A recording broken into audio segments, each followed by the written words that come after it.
From Amateur Radio Newsline Report number 2124, these are the Ham Nation headlines for Wednesday, July 18th, 2018. We begin this week's newscast with an update on the more than a dozen wildfires that have swept through the state of Colorado in less than 2 weeks, and the amateurs who've been able to help. Here's Newsline's Paul Brown, WD9GCO. Our report comes courtesy of Amanda Alden, K1DDN, who has been working with ARES in connection with those fires, which resulted in the evacuation of more than 3,000 homes. Amanda tells us that Type 1 and Type 2 incident management teams were called in quickly for many sites once the fires flared, so ARES was not called in for all of them. ARES was activated, however, for the Quarry Fire, which was ignited by lightning on the evening of Saturday, July 7th, 2 miles west of Cannon City, Colorado.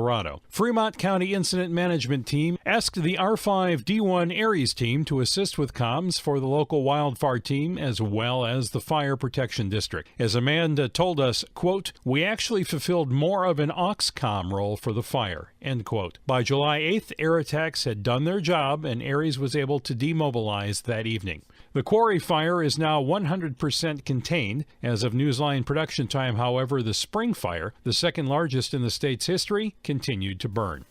What do you do when history happens right at your doorstep? For the Great South Bay Amateur Radio Club in Lindenhurst, New York, the answer to that question was easy. You operate a special event station.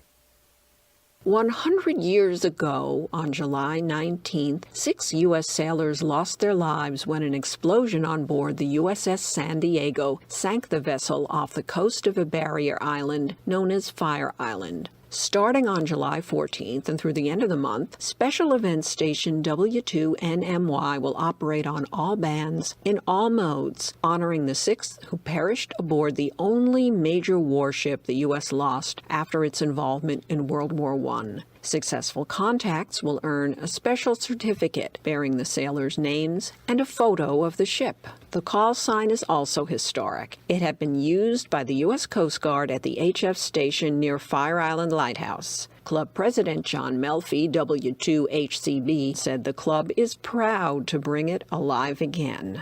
Just look for that call sign, W2NMY. That's Whiskey 2, November, Mike Yankee. For Amateur Radio Newsline, I'm Karen Eve Murray, KD2GUT, and a member of the Great South Bay Amateur Radio Club. We all know it pays to study hard for your license exam, and some new amateurs in Cuba are celebrating some amazing results. What's better than a good signal report? How about a 96% success rate for new amateur licensees? Cuba gets the bragging rights to this. In a recent report for FRC, the Cuban Amateur Radio Association, the country boasts an overall pass rate of 95.97% so far this year for exams taken. Out of the 323 who have set for their exams so far, 310 learned they would be getting their license. Add to that another bit of good news. The number of candidates sitting for the exam in 2018 has increased over the last year. So be listening for those new prefixes from Cuba, CL, CM, and CO, and welcome them. For Amateur Radio Newsline, I'm Kevin Trotman, N5PRE. And that's all from the Amateur Radio Newsline, your independent source for amateur radio news for 4 decades and counting at arnewsline.org.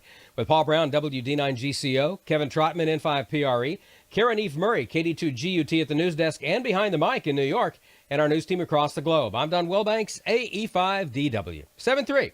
We'll see you next time here on Ham Nation.